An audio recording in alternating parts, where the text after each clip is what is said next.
Hey, greetings, everyone. Lieutenant Colonel Alan West here, and welcome to the Steadfast and Loyal program. You gotta light 'em up before they burn it down. Better dig deep and put 'em in the ground. Blood on their hands, they're hellbound. Save us all. Ooh, they're gonna burn it down. Save us all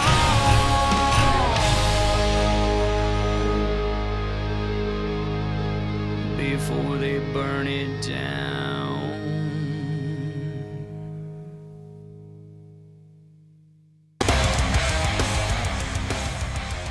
Hey folks, Lieutenant Colonel Alan West here at Watchtower Firearms. This is the custom design AR-15 that was just made for me. It's got my Steadfast and Loyal logo there. On this side, you can see my signature, my master parachutist wings, of course, American flag. And I just want to tell you that you can't be a great American unless you have a great American weapon. And that's exactly what Watchtower Firearms is building. Great American weapons, all American parts, manufactured right here in the great state of Texas. And oh, by the way, let me see, where is the serial number on this one? TX1836. If you're from Texas, I think you know what that means. God bless you. God bless Watchtower. Hit, dead center. Yes.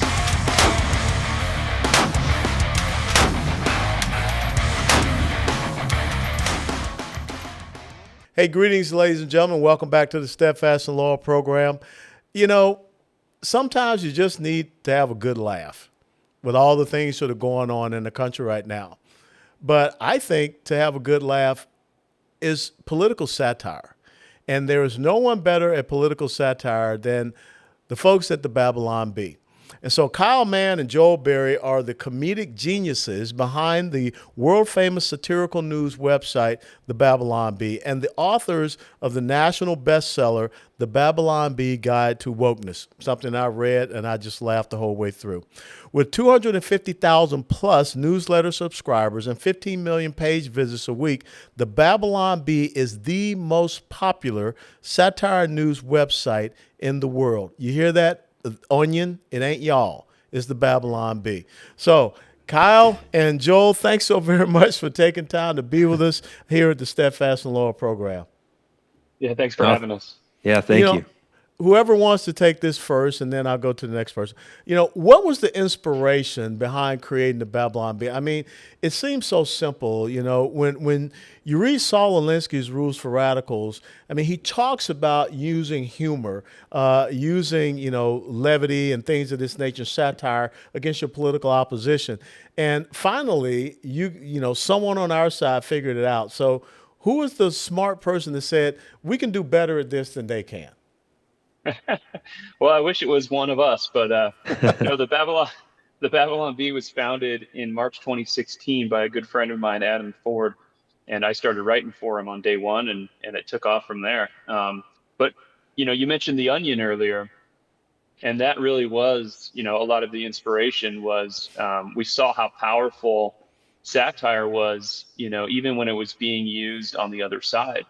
And it was bizarre to us that nobody had really taken up the mantle on the right to write satire that makes points that obviously we agree with from our worldview. I mean, the Babylon Bee is supposed to just be funny. It's supposed to be humorous, and like you said, a good sense of humor, a good laugh is something that is just good for people. But also, it does have the power to make a point, and it was kind of distressing to see, the Onion made so many great points through great jokes over the years, and we didn't have anybody that was doing that on our side. So that was kind of the inspiration, and it just took on a new life, and it took on a life of its own as we made Christian jokes and church culture jokes, everyday life politics.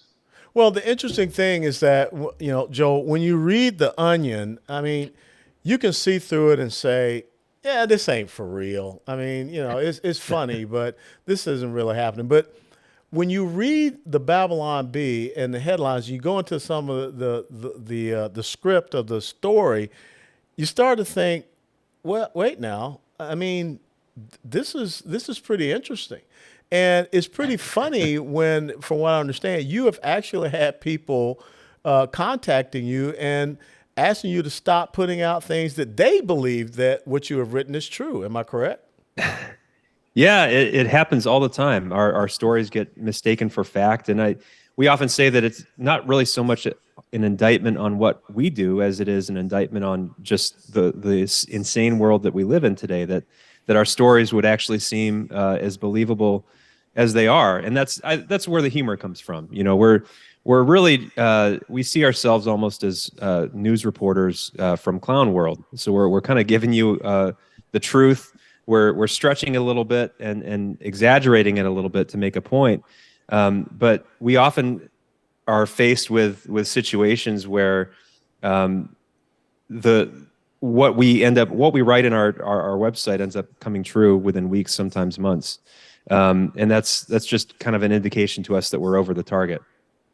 No, without a doubt, you're over the target. And one of the things that, here living in Texas, that you were completely over the target, because we're seeing so many Californians move here to Texas. And the vignette series that you all did of Californians moving to Texas, I mean, who was the genius behind that, especially the Buc-ee's segment, which everyone that has ever been through Texas, they know about Buc-ee's, but who created that? Because it was so well done. Or the barbecue scenario when the female wife was freaking out about meat and everything like that, and the husband ends up sneaking out and getting us some meat and secretly converting. Who comes up with these concepts? Well, that was kind of Kyle's brainchild. Yeah, it came from we did a Babylon Bee article that was kind of one of our almost BuzzFeed style listicles, and it was just like 10 things that Californians are going to have to get used to if they move to another state, and we kind of wrote some of those jokes that ended up turning into the sketch, like people don't always introduce themselves with their pronouns in other states. And, there's water falls from the sky sometimes in other states. So some of it was just lighthearted state humor and some of it was more political, but that list did so well. It was like our top performing article of the year. And we started turning our brains to, like, what if we just created a scenario where you had this Californian family that moved out there and to Texas, obviously, to do the most contrast. And it became fun, because the character that Siaka played was Steve. And he was kind of, if you watch the series, he's attracted to Texan culture right away. He starts to kind of convert, and then his wife is a little more begrudging in her acceptance of Texas culture. But it was fun watching the audience start to cheer for them, and like as they slowly change their minds, and the wife ends up getting into guns and stuff, and it's a fun watch. So that was a blast to make. When you talk about some of your most popular pieces, articles, which one pops out to you, Joel? I mean, immediately right off the bat. Oh man, some of our most popular ones. Some of our biggest ones kind of blew up before social media started to clamp down on us. So around the election season of 2020, we started to see less engagement on Facebook and Twitter, and saw our articles kind of reaching a smaller audience. But before that, we had a few articles that were not just the top like satirical articles of the week, but they would beat out any article in the New York Times or CNN in terms of traffic. And I remember the New York Times kind of sounding the alarm over this at one point, saying like, this is a real concern that we have these articles that are going viral and they're getting more reach than New York Times. One of them we had was, go ahead. Go ahead. Yeah. No, I think you got it. Yeah, one of them we had was after Ruth Bader Ginsburg died. We had a Photoshop where we had LeBron James and his team all dressed up in like frilly lace judge collars to honor Ruth Bader Ginsburg. And that went viral on the left because they thought it was so inspirational. They thought it was real, and there were fashion magazines tweeting it out in Paris and New York, and those were the most fun when you can when you can get people to think it's real because it's so close to the truth. Did There you was did, did a New LeBron? York Times. It was like a New York Times author that thought that was real too. Like a New York Times editor shared that as though it was real, which was great. Did LeBron at least call and say, thank you for, giving me all the props and everything? He didn't. He owes us a phone call at least. I mean, Some good publicity. You might have got him incredible publicity. Now, you just brought up something that, the social media started to crack down on you. It's so funny to me that, you hear the left talk about how conservatives and people on the right, we're not fun, we're not funny, we don't have a sense of humor. But then when we finally, do something that's satirical, that is funny, they don't like it, and they shut it down, they censor it, and so they show themselves to be the real fascists. I mean, what justification can they give to you that we are shutting you down for a story that's not even true? It's just a joke. Well, you could see how one-sided it is because you look at how they treated satire in the golden age of The Onion and Saturday Night Live and the Colbert Report. Like they loved it, the people on the left and the journalists, they loved it when conservatives would get fooled or tricked by one of those. I mean, they thought it was hilarious that, people still think that Sarah Palin said that she could see Russia from her house, which was an SNL sketch, and people still think that's real, and they thought that was so funny and like, oh, see, it just shows how dumb Palin is, but now that we do stuff that makes them look dumb when they get fooled, for them, it's like, oh, now this is a threat to democracy. It's really, there is no justification. It just shows that they're only okay with comedy when it's making fun of the other side. Which, again, you read Saul Alinsky's Rules for Radicals, and he talks about using ridicule to go after your political opposition, but yet they can't take it. And I think this is a reason why we should do more of it. And so with that being said, what's the next step? What are some of the next projects? You had an incredible book, The Babylon Bee Guide to Wokeness. What's coming up for you? I mean, maybe a Colbert Report type of program, or was Jon Stewart, his show that he had on Comedy Central? I mean, what's the next thing for The Babylon Bee? Well, we have the book. It's coming out in September 19th. We'll always have books, but we have, I mean, for years, we've talked about what a TV program might look like, or a comedy sketch program. Those opportunities get sent our way often. And we're trying to be judicious about how we do it, what we choose to do. Whatever we end up doing, we want it to be authentically, a product of the Babylon Bee, a product of our writers. But we do have some stuff coming down the pike. I don't know how much we can say, but I guess stay tuned. Okay, that's a good means by which you whet the appetite of the audience. Now, and you talk about your writers. I mean, are you seeing more young people coming out of college or whatever that, they're sending their resumes into you all saying, hey, look, I got a background in such and such. We'd like to be a part of the Babylon Bee. I mean, how are you expanding? How are you growing? Yeah, we see, we get a lot of people applying, obviously, just because it's like the dream job to make jokes all day. But they come from multiple places. Actually, a lot of us didn't have a background in comedy. A lot of us came from the corporate sales world, or just like co-pastoring churches and stuff like that, where when you're down in the trenches of everyday life, you really do need comedy to get you through. And I think that grew a lot of our senses of comedy. We also get a lot of the conservative college students that just suffered through 4 years at a woke school or whatever, and apply. So we've had a few of those people, brought on board either as interns or starting writers. And then we get some like disaffected, Hollywood writers who, closet conservatives and want to work on something that's fun and doesn't hate them. They're the guys that have been sitting in the writers' rooms in Hollywood for 10 years and can't speak up or they get fired, And so it's been fun to kind of see this super group form from all these different all these different backgrounds here at the Babylon Bee. Is there a possibility that the Babylon Bee can expand internationally, where maybe it's the Babylon Bee from Italy or France? Or I'm serious. I mean, Yeah. I don't see why not. We see imitations popping up in other countries. Yeah. I know there's one in Australia. I see one in Israel. There are a lot of people trying to replicate what we do, whether it's in their local state or city, sometimes in other countries. Haven't seen any take off big though, so that might be an idea to expand. I don't know.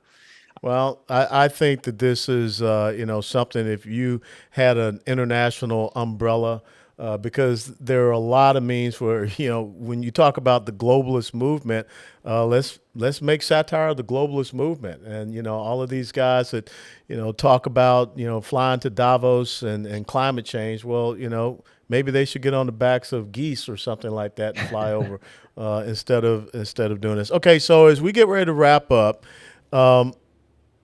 what do you all see as your biggest challenge, especially going into this very critical 2024 election cycle? I'll start with you, Kyle, and then I'll go to Joel. I mean, trying to come up with funny ideas that the Democrats haven't already done yet. That's literally you get a funny headline pitch and we have to Google the idea to make sure it's not a real news story. And you'd be surprised how many times it actually is a real news story. And that is the nature of satire, is that you're trying to predict. You're not really trying to predict, but you're trying to take what somebody is currently doing and say, if we were to take this to the next logical step, what would that look like? And you try to write something absurd. Well, the problem is the very nature of progressivism. The worldview is we will always be progressing and taking it to the next level. So they're going to end up doing the same thing a week from now or a month from now or whatever. So it is a bit of a challenge to come up with something that's both funny and hasn't been done yet. Trying to stay ahead of the realness. And that's the other side of it, is that the news can be depressing, and we have to keep our sense of humor about us. And we have to be lighthearted and winsome and fun at the same time you're making a serious point. It's difficult because sometimes your audience will say, how dare you make a joke about this or that, or I can't laugh because our country's going down the tubes and Biden is terrible. But we have to be able to laugh at that. Yes. We can't give that up. We can't give up that. We try to call our people to be joyful warriors in the fight, and I think that's the most important thing to retain. Joel? Yeah, I think, it's hard to say what's going to happen over the next few years, but I would imagine we'll probably be fighting more battles against censorship, suppression on social media. It's kind of been something that we've always had with us since the beginning. We've had a lot of fun, making fun of Snopes and Facebook and Twitter as we've faced deplatforming and censorship. I imagine we'll probably see more of that. I don't know if it'll get worse or if it'll get better. Obviously, what has happened to Twitter has been great so far. We'll see if that continues. But one thing I've always said is that if we get kicked off of the internet, we'll end up doing this in print, and we'll hire some paper boys. We'll never stop doing what we're doing. So there you go. Well, Kyle Mann and Joel Berry, I just want to thank you for what you're doing, because you're reaching and you're touching people that otherwise, maybe with the normal means of political reporting, they would not be engaged, and you're forcing them to be engaged. And you're also forcing the left to show their hand, to show that they are the real fascists that are out there. And, maybe y'all are the anti-fascists. And not the kids running around there in the black mask beating up people all the doggone time. Oh, thanks a lot. The I really Antifa appreciate B. that. Yeah, the anti of the anti. So how can people follow you? How can people make sure that they stay on top of what's happening with the Babylon Bee? Well, We're obviously, on all you the can social media platforms and Yep. until we get kicked off of them. So you can also sign up for our newsletter. We recommend you doing that because obviously Facebook, Twitter, you're not going to see all our content based on the algorithm, what the algorithm wants you to see. So sign up for our newsletter on the website. Pre-order our book coming up on September 19th. It'll be out. And we recommend pre-ordering too, because last time we ran out of books. So if you want a copy day one, be sure to pre-order. Well, thank you so very much. And tell everyone there at the Babylon Bee, they get a special hat tip from the old Colonel. And I look forward to seeing y'all again, maybe if I get a chance to be back out in California. Thank Thank you you, so sir. much. Really appreciate it. All right. God bless, guys. Take care. God bless. Ladies and gentlemen, thank you so very much for joining us for this episode of the Steadfast and Loyal program. Special you. thanks to Kyle Mann and Joel Berry of the Babylon Bee for being with us. And as always, please, if you like our programming, please click the like button and share it with others. And until next time, steadfast and loyal. Before they burn it down.